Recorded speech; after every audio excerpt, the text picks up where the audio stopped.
Vous avez vu que l'inflation, dans le cas qui nous concerne ici, vient de deux grandes crises qui sont des crises internationales. Qu'est-ce que vous qui me regardez avez fait pour que ces crises arrivent? Rien du tout. Mais malheureusement, vous subissez les conséquences de ces crises-là. Vous n'avez pas forcément choisi d'être là, mais vous devez faire face à ces conséquences-là. Vous devez faire face à vos dépenses de consommation courante.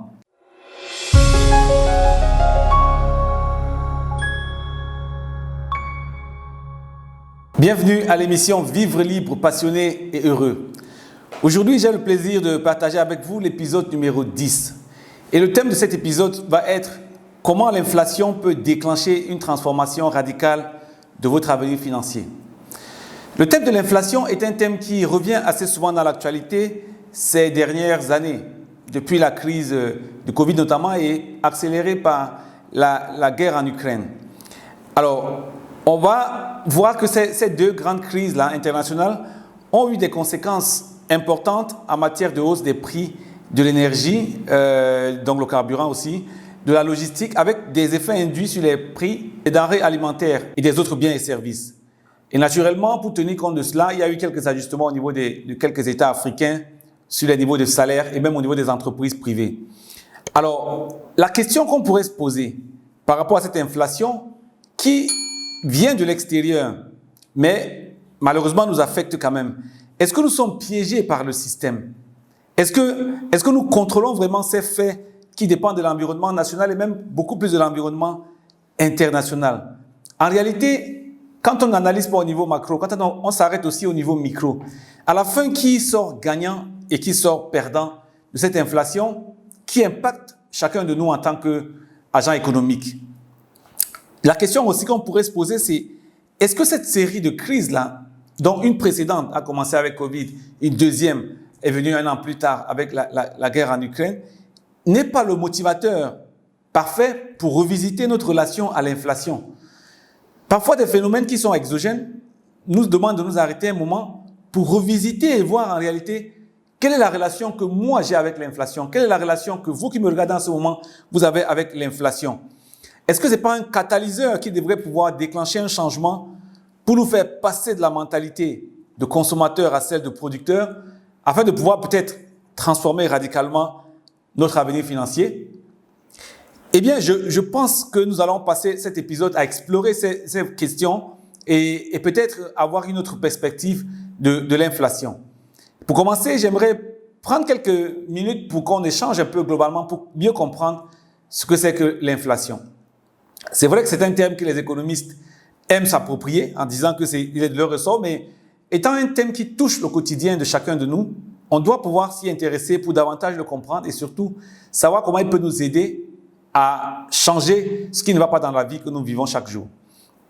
Premièrement, l'inflation, c'est quoi? En termes très simples, l'inflation, c'est une augmentation générale des prix des biens et services dans une économie sur une période donnée. Donc, on va parler d'inflation peut-être sur le mois, sur le trimestre, sur l'année. Voilà, on peut parler sur une période un peu plus longue même que l'année. Et donc, on se rend compte que l'ensemble des prix, de manière générale dans l'économie, a été revu à la hausse. Et quand on s'intéresse, ça peut être une augmentation générale qui est de manière globale, mais elle peut également être plus prononcée dans certains secteurs. Alors, quelles peuvent être les causes de l'inflation? L'inflation peut avoir une origine conjoncturelle, ça peut être juste un ajustement de l'économie qui vient, ou bien ça peut être une conjoncture, j'allais dire, ou peut-être une crise. Et dans beaucoup de cas, ça vient de l'intérieur de l'économie. Parce qu'on a dit que l'inflation, en fait, c'est une hausse du niveau des prix dans une économie. Donc, l'inflation peut être endogène, c'est-à-dire que inhérente à l'économie analysée, ou bien peut être exogène, comme les cas que nous sommes en train de voir, qui viennent des deux grandes crises qui ont affecté le monde de 2020 à 2021-2022 et qui continuent d'ailleurs. Donc, on peut avoir une crise qui est endogène, qui est à l'intérieur. On est en Côte d'Ivoire, par exemple. Maintenant, ça peut être une crise causée à l'intérieur de la Côte d'Ivoire, mais également, ça peut être une crise internationale dont les répercussions affectent l'économie du pays dans son ensemble, mais affectent aussi, surtout, les ménages et nous, particuliers, qui sommes des consommateurs. Alors, comment ça se passe? Globalement, on voit que cette crise-là, elle peut avoir plusieurs causes. Elle se matérialise par le fait qu'à un moment donné, il y a plus de demandes que d'offres. C'est-à-dire qu'il y a plus de personnes qui souhaitent acheter un bien que d'offres. C'est une mécanique générale sur le plan économique. Quand il y a plus de personnes qui veulent acheter une denrée, qui veulent acheter une maison, alors qu'il y a peu d'offres sur le marché, il y aura une hausse des prix. Quand il y a plus de personnes qui veulent acheter des denrées alimentaires, il y aura une hausse sur le prix. Quand il y a plus de personnes qui veulent acheter des véhicules, plus qu'il y en a d'offres, il y aura une hausse des prix. C'est un mécanisme économique tout à fait naturel, n'est-ce pas? La deuxième cause peut aussi être liée à l'augmentation des coûts de production. Vous savez, une des grandes conséquences des deux crises dont j'ai parlé tout à l'heure a été l'impact sur le niveau des coûts de l'énergie. Voilà. Les prix de l'énergie ont augmenté, sont devenus plus importants. Et comment ça se passe? Il y a les coûts de l'énergie, mais il y a également les coûts de la logistique, parce qu'à un moment donné, le fait d'avoir déstructuré la chaîne logistique sur le plan international a fait en sorte qu'on n'avait plus les bateaux qu'on voulait quand on le voulait. Donc, conséquence, la plupart des producteurs se retrouvent piégés parce que les prix ont augmenté. Qu'est-ce qu'ils font? Ils répercutent simplement ces coûts-là sur leur prix à la consommation. Ça veut dire que un producteur qui produisait de l'huile, par exemple, ou qui produisait, je ne sais pas moi, un autre bien de consommation, comme du pain, du fait que de l'augmentation de la farine, va augmenter le prix de vente de la farine raffinée, de la farine transformée localement au boulanger. Il y aura le coût de l'augmentation de l'énergie et du transport. Il va répercuter ces coûts-là. La troisième cause de l'inflation peut aussi être liée à la politique monétaire, parce que dans l'économie, pour pouvoir réguler la quantité d'argent qui circule dans l'économie et empêcher la hausse généralisée des prix, la Banque centrale est parfois amenée à injecter plus de liquidité ou à retirer de la liquidité. En le faisant, parfois, elle augmente simplement le coût de l'argent. Quand l'argent devient plus cher, il y a moins d'offres de crédit, dont les entreprises empruntent moins et il y a moins de production. Donc, ça peut avoir un effet limité dans une certaine période pour pouvoir corriger un problème dans l'économie. Donc, voilà globalement, de manière générale, je ne vais pas rentrer dans... les économistes savent le faire mieux que moi, je ne vais pas rentrer dans tous les détails des causes de l'inflation. Alors, quelles peuvent être les conséquences? Une fois que ces éléments-là sont pris en compte, une fois qu'on a une demande qui est excédentaire, une fois qu'on a des coûts de production qui s'élèvent ou que la politique monétaire, que l'argent devient plus cher, eh bien, la conséquence réelle de l'inflation, ça veut dire qu'il y a une hausse générale des prix, c'est la diminution du pouvoir d'achat. Vous qui me regardez en ce moment, vous êtes certainement un consommateur, n'est-ce pas? Comme la plupart d'entre nous. Nous allons consommer des biens courants, des biens alimentaires, des biens de transport, les biens d'énergie, de carburant, du téléphone. Notre pouvoir d'achat va diminuer. Ça veut dire quoi? Ça veut dire qu'en français facile, ce que je pouvais acheter avec un billet de 10 000 francs il y a 3 ans ou 4 ans, aujourd'hui, je ne pourrais pas acheter la même quantité de biens et de services. Donc, c'est pour ça on dit qu'il y a eu baisse de notre pouvoir d'achat. Un salarié qui touchait 200 000, 300 000, qui arrivait à vivre convenablement, du coup, à cause de l'inflation, n'arrive plus à couvrir les dépenses de son ménage parce que le boulanger a augmenté le prix du pain, le transporteur a augmenté le prix du transport, l'énergie, il y a beaucoup de coûts qui ont augmenté. Ça, c'est la première conséquence. La deuxième conséquence, c'est l'érosion de l'épargne. Ça veut dire quoi? Si vous avez, par exemple, laissé votre argent séjourner à la banque, alors l'argent que vous avez laissé séjourner il y a 5 ans, par exemple, vous permettait d'avoir un certain pouvoir d'achat. Peut-être que vous avez laissé 5 millions dans le compte. Aujourd'hui, avec les mêmes 5 millions, du fait que le pouvoir d'achat a baissé, les 5 millions ne valent plus 5 millions d'aujourd'hui. En réalité, vos 5 millions sont peut-être devenus 4 950 ou 4 900 000. Imaginez donc l'effet si la période d'inflation est davantage soutenue. La troisième conséquence que je peux relever, c'est la réduction de la valeur d'argent. C'est ce qu'on disait, que l'argent soit placé à la banque ou bien que j'ai un billet de banque en main. Globalement, cette valeur-là a diminué parce que le pouvoir d'achat ayant été affecté, c'est comme si le billet de 10 000 que j'avais n'est plus le billet de 10 000. Que ce soit parce que je l'ai mis en compte d'épargne ou soit parce que je l'ai mis en main, il a forcément perdu de la valeur. Donc voilà un peu pour qu'on comprenne davantage l'inflation. J'espère que maintenant vous avez une meilleure idée. Pour ceux qui ne sont pas à la base des économistes ou des financiers qui ont une certaine connaissance sur le sujet. Alors, maintenant qu'on a planté le décor, maintenant qu'on sait à peu près d'où vient l'inflation et comment il se répercute, on a vu que la principale conséquence de l'inflation, c'est au niveau de la consommation. Pourquoi? Parce que le producteur, lui, il répercute en fait les coûts de ses matières premières. Il répercute les coûts de ses facteurs de production. Donc, pour nous qui sommes des consommateurs et qui restons des consommateurs, il y a un danger à cela. Et je voudrais vous parler des dangers de rester consommateur. Quand on est préparé à rester consommateur, en fait, on développe la mentalité de consommateur. Tout ce qu'on gagne, on est davantage concentré sur dépenser immédiatement. On ne pense pas au long terme. Donc, le fait que les prix vous savez, les prix, quand les prix n'augmentent pas, qu'est-ce qu'on fait? Tout ce qu'on reçoit, on va automatiquement dépenser. On ne pense pas à aller plus loin. Et maintenant, quand il y a inflation et que la charge de dépenses augmente, qu'est-ce qui va se passer? Même la petite épargne qu'on pouvait avoir, on va dépenser et ça va nous maintenir dans une dépendance à la consommation. On ne pense pas au long terme, on reçoit le salaire, on le dépense et puis c'est fini. C'est un danger. La deuxième chose, c'est que si vous regardez bien, je voudrais vous poser la question, vous qui êtes certainement un salarié, pendant les 5 dernières années, comment est-ce que votre salaire il a évolué? Est-ce qu'il a évolué de manière exponentielle ou il a évolué de manière linéaire? Eh bien, si vous êtes comme la majorité des personnes, le salaire aura évolué très lentement ou n'aura pas du tout évolué. Alors, vous voyez qu'il y a un danger de dépendre d'un salaire qui est fixe. Nous avons des revenus qui sont fixes, alors que les prix, eux, ne sont pas fixes. Ils ne vont pas s'arrêter. 30 ans en arrière, 50 ans en arrière, les prix augmentaient. Dans 20 ans, 50 ans, les prix continueront d'augmenter. Les prix vont augmenter de manière exponentielle, les revenus vont augmenter de manière graduelle, s'ils augmentent tout à fait, s'ils augmentent même du tout. Donc, la conséquence sera quoi? Le salaire n'augmente pas, les prix augmentent, ça veut dire que mes ressources financières ne me permettront plus de vivre convenablement. Donc, si je veux maintenir mon niveau de vie, j'aurai forcément à faire face à, soit je vais travailler plus, ou alors j'aurai à faire face à un stress financier plus accru. Parce que j'aurai plus besoin d'argent pour pouvoir maintenir les mêmes besoins de ma famille. Donc, il y a un problème quand on reste essentiellement consommateur. Alors, qu'est-ce qu'il faut faire par rapport à ça? Il faut constater qu'on est consommateur. Parce que si on ne constate pas, si on ne prend pas conscience du fait qu'on est essentiellement consommateur, qu'on reçoit et qu'on consomme nos revenus, on ne pourra pas aborder le changement. Alors, il faut qu'on engage une vraie transition vers le rôle de producteur. On était consommateur jusqu'ici, il faut qu'on parte de consommateur pour devenir davantage producteur. Est-ce que devenir producteur, ça va être facile? Non, mais c'est la seule voie pour pouvoir contrer les effets de l'inflation. Vous avez vu que l'inflation, dans le cas qui nous concerne ici, vient de 2 grandes crises qui sont les crises internationales. Qu'est-ce que vous qui me regardez avez fait pour que ces crises arrivent? Rien du tout. Mais malheureusement, vous subissez les conséquences de ces crises-là. Vous n'avez pas forcément choisi d'être là, mais vous devez faire face à ces conséquences-là.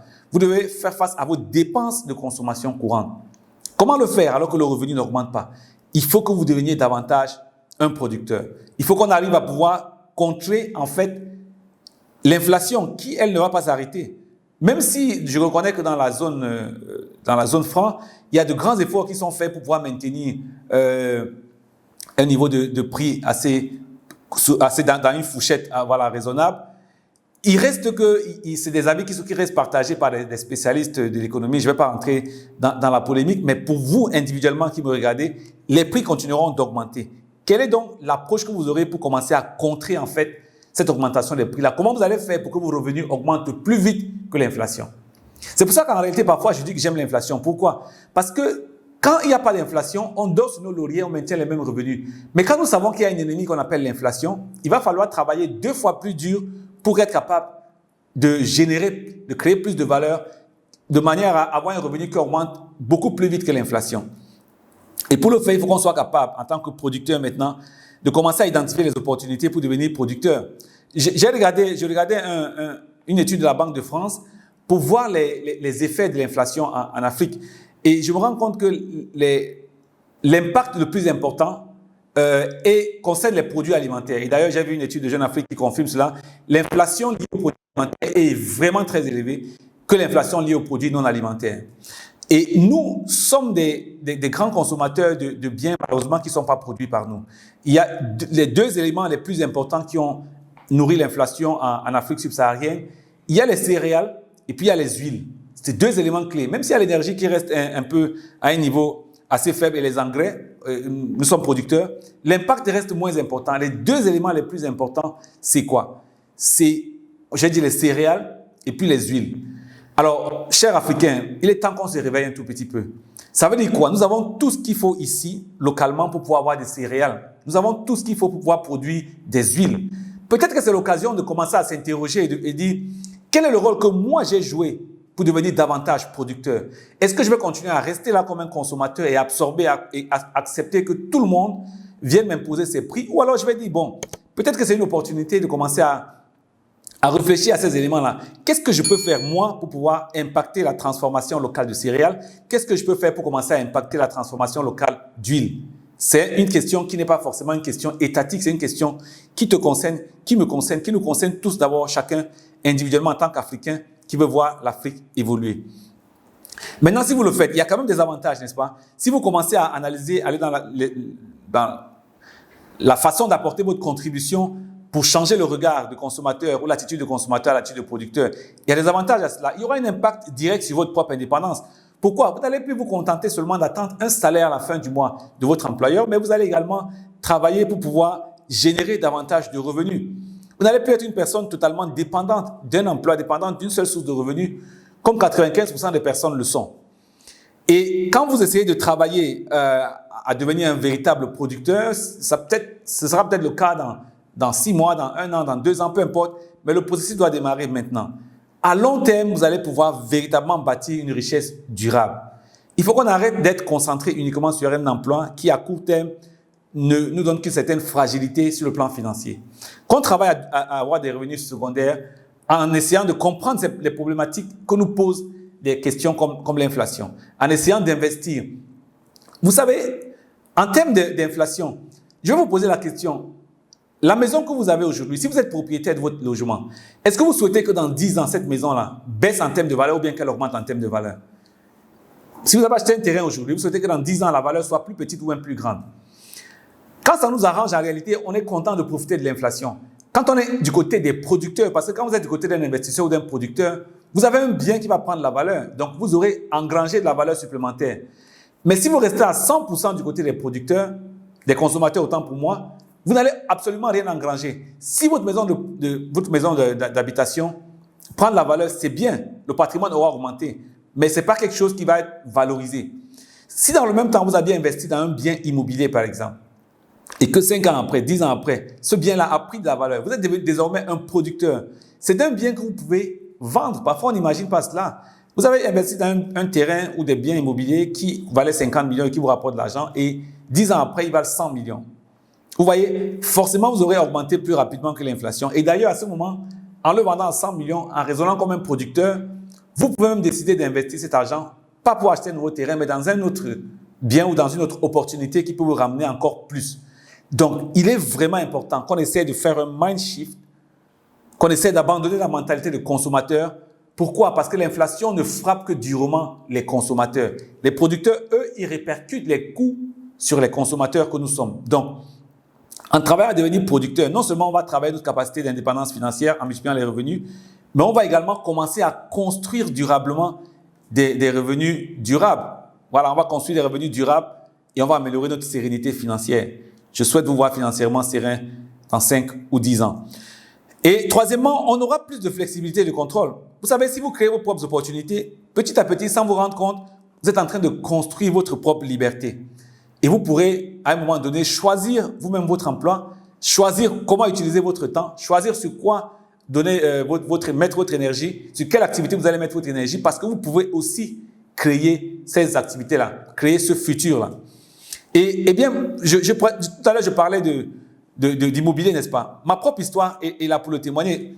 Jusqu'à il y a 4 ans, je restais également employé, j'étais DG d'une banque, mais j'ai choisi de dire, c'est vrai que je reçois un salaire chaque mois, mais après, qu'est-ce qui se passe? On est dans la consommation. Qu'est-ce que je peux faire, moi, pour devenir producteur? J'ai engagé plusieurs activités, comme par exemple, conseil en investissement immobilier. J'aide des personnes à créer de la richesse immobilière, parce que je sais aussi que c'est une richesse, un des meilleurs outils pour pouvoir contrer l'inflation. Investir dans l'immobilier.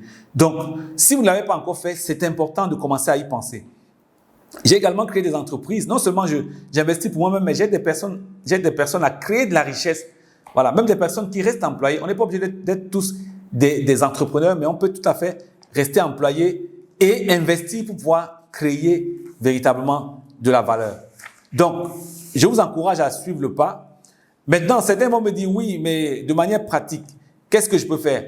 Alors, c'est important de voir la stratégie qui vous correspond, effectivement. Parce que tout le monde n'est pas fait pour être entrepreneur, tout le monde n'est pas fait pour être investisseur. On peut être l'un ou l'autre, on peut être les deux à la fois. Mais ce que je vous recommande, c'est de choisir l'option qui correspond à vos compétences, à vos intérêts et à votre vision de vie. Comment est-ce que vous voyez votre vie? Si votre vie, vous la voyez comme employé, très bien. Ça veut dire que pour être beaucoup plus tranquille dans votre emploi, il faut développer vos compétences, n'est-ce pas? C'est peut-être la première chose à faire pour pouvoir contrer l'inflation. En investissant sur vous, c'est en fait démultiplier la capacité d'avoir le retour sur investissement. Et d'ailleurs, plusieurs personnes qui viennent me voir me demandent toujours, oui, dis-moi, sur quoi est-ce que je peux investir pour avoir un retour assez rapide? Sur quoi je peux investir? Quels sont les secteurs rentables maintenant? Et j'aime bien souvent répondre que vous êtes le secteur le plus rentable. Investissez sur vous-même. Parce que vous êtes employé, par exemple, n'est-ce pas? Si vous investissez à développer des compétences, que ce soit des compétences professionnelles ou des compétences même peut-être humaines, en travaillant sur votre leadership, en investissant pour vous former réellement, vous augmentez en fait votre capacité à gravir les échelons et pouvoir créer davantage de la valeur sur le marché du travail. En créant de la valeur sur le marché du travail parce que vous avez investi. Je vous prends un exemple simple. Si vous investissez 500 000 sur vous pour pouvoir vous former, je parie que vous aurez un retour sur investissement qui sera 2, 3, 4 fois et parfois qui déclenche une série en fait de revenus supplémentaires. Pourquoi? Peut-être qu'en investissant sur vous, en vous formant en 3 mois, en 6 mois, vous allez pouvoir accéder à un niveau de responsabilité plus élevé et non pas recevoir un retour sur 1 mois, mais recevoir un retour à partir de là sur tous les mois qui vont suivre. Donc, développez vos compétences. Si vous pensez être un employé et demeurer un employé ou un cadre d'entreprise, c'est très bien. La première chose, n'investissez pas dans un terrain, n'investissez pas peut-être encore dans l'immobilier, commencez à investir sur vous parce que vous allez créer de la valeur pour pouvoir faire augmenter vos revenus plus rapidement que l'inflation. Deuxièmement, si vous êtes intéressé par l'entrepreneuriat, c'est peut-être l'occasion d'y aller plus sérieusement.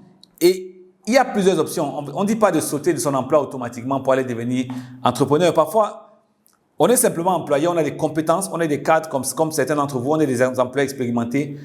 On a de l'expérience, mais on utilise notre temps libre à faire des activités non productives. On peut choisir par exemple de collaborer avec une entreprise existante si nous pensons que les compétences que nous avons peuvent apporter un complément important à cette entreprise-là. Ça peut être par exemple aider une entreprise. Je suis comptable peut-être de formation, je prends un exemple d'un DAF ou un comptable de formation. Il peut mettre en place un programme pour accompagner des PME dans son temps libre. Pourquoi pas? Il peut se dire, par exemple, j'ai telle entreprise qui a un bon potentiel, mais qui n'arrive pas à accéder aux banques ou bien qui n'arrive pas à accéder à des opportunités plus importantes parce qu'elle n'est pas du tout structurée. Je vais collaborer avec elle pour lui apporter juste mon expertise et pouvoir générer un revenu additionnel qui me permettra de compléter le salaire que j'ai. Peut-être que si je veux lancer ma propre entreprise, je vais prendre le temps maintenant d'aller chercher les ressources des personnes qui peuvent m'accompagner effectivement, efficacement à le faire. Je vais me préparer pour pouvoir le faire petit à petit parce que je projette cela comme la prochaine phase de ma vie. Si je souhaite également, je peux démarrer un projet indépendant. Par exemple, je peux démarrer une plantation de rente, je peux démarrer toute autre activité, moi-même ou mon conjoint. Voilà, pensez cela globalement. L'entrepreneuriat n'est pas forcément un entrepreneuriat à plein temps. On peut décider de se mettre en partenariat, on peut décider de se mettre à plusieurs, on peut décider de se mettre avec des personnes qui existent déjà, qui sont déjà là et on collabore avec elles. Alors, si vous n'êtes pas du tout l'âme vous n'avez pas une âme d'entrepreneur, vous pouvez aussi explorer l'investissement. Donc, vous êtes salarié, c'est vrai, vous avez un revenu, un emploi assez stable, et vous commencez à dire, je vais investir. Alors, la première erreur, c'est de faire comme beaucoup de personnes. C'est aller directement investir en privilégiant le retour sur investissement. C'est la pire chose à faire. Il faut commencer à s'éduquer. C'est vrai qu'on veut créer de la richesse, n'est-ce pas? Il faut commencer à s'éduquer. Il faut commencer à explorer différentes options pour faire fructifier votre argent. Il faut toujours regarder qu'est-ce qui nous intéresse. Vous savez, si j'investis dans un domaine qui me rapporte de l'argent en même temps qui m'intéresse, j'ai plus de force de trouver du temps, de créer du temps, d'éliminer les excuses pour pouvoir y aller et avancer avec beaucoup plus d'efficacité. Donc, voilà autant d'éléments. Ce que je peux retenir à la fin de cet échange, c'est que globalement, il faut que nous considérions que l'inflation est un facteur qui est très souvent exogène, qui ne dépend pas de nous. Nous n'avons pas de contrôle sur l'inflation. Mais la première chose et la chose essentielle que nous devons faire, c'est de dire l'inflation, c'est de comprendre que l'inflation affecte essentiellement d'abord les consommateurs. Ça veut dire que si je veux commencer à contrer l'inflation, la première chose à faire, c'est de changer de mentalité et de devenir davantage un producteur. La deuxième chose, c'est de regarder autour de nous et de dire qu'est-ce que l'inflation impacte. On voit que l'inflation impacte majoritairement les denrées alimentaires. Qu'est-ce que je peux commencer à jouer comme rôle en tant que producteur pour contribuer à améliorer cette situation dans ma zone, dans ma communauté, dans mon pays, en Afrique? Et troisièmement, si je veux pouvoir augmenter ma capacité à générer des revenus, sur quoi est-ce que je peux investir? Est-ce que je peux investir sur moi? Est-ce que je peux me préparer à lancer une entreprise seule ou en collaboration avec d'autres personnes? Et s'il faut commencer à investir, sur quoi est-ce que je peux commencer à m'intéresser? Sur qu'est-ce que je peux apprendre? Sur quoi je peux m'éduquer? vers qui je peux me rapprocher. Ce serait important pour pouvoir avoir davantage de connaissances, avoir le support, avoir l'encadrement qu'il faut. Mais dans tous les cas, nous n'avons pas d'excuses. Non seulement parce que nous sommes des leaders, des chefs de famille, mais également parce que nous sommes des Africains et que nous avons le devoir de pouvoir contribuer à parer et à lutter contre cette inflation-là, non seulement pour nous-mêmes, mais pour nos familles, pour nos communautés et pour notre pays. Donc voilà un peu l'élément dont nous avons parlé, les points principaux que nous avons abordés. Il est temps pour nous de revoir notre rapport à l'inflation. Quand je pense à l'inflation comme un élément qui vient pour me détruire, en fait, je développe des pensées négatives qui me paralysent pour pouvoir passer à l'action. Je vais dire c'est un élément que je ne contrôle pas, c'est un élément qui n'est pas bon du tout peut-être, mais c'est un élément qui me réveille en quelque sorte et m'amène à revoir ma relation pour dire « Réveille-toi, cher ami, consommateur et sommeilleux, deviens un producteur actif et enthousiaste qui va aider à avancer la cause de sa famille et de sa communauté. » Donc voilà, si ce coup de gueule vous a plu, n'hésitez pas à partager et surtout dites-moi ce que vous en pensez. Je suis un penseur libre, je souhaite que vous puissiez réagir, dire voilà ce que j'ai aimé, voilà ce que j'ai pas aimé dans cet épisode et surtout voilà comment on aurait pu l'aborder différemment. Partagez autour de vous et n'oubliez pas surtout de rester câblé sur Sérénité Financière 365 si vous voulez avoir davantage de contenu de nous. Avant de partir, je voulais vous rappeler l'épisode 11, l'épisode que vous aurez la semaine prochaine. Nous serons rendus à l'épisode 11 et le thème portera sur comment acheter votre première maison à crédit. 3 erreurs courantes et 5 pièges à éviter. C'est vrai qu'on veut passer de consommateur à producteur, n'est-ce pas? Il faut qu'on commence déjà à éviter ces petits pièges-là qui parfois nous maintiennent dans cette mentalité de consommateur. Comment nous préparer davantage à véritablement acquérir notre première maison, surtout pour vous qui comptez l'acquérir à crédit, en évitant de tomber dans les pièges où beaucoup d'autres personnes sont passées. Retrouvez-nous la semaine prochaine et on aura le plaisir d'échanger sur cette problématique-là. À très bientôt. N'oubliez pas de cliquer ci-dessous pour vous abonner à notre chaîne et surtout d'activer la notification pour être avisé à chaque fois que nous allons mettre du nouveau contenu en ligne.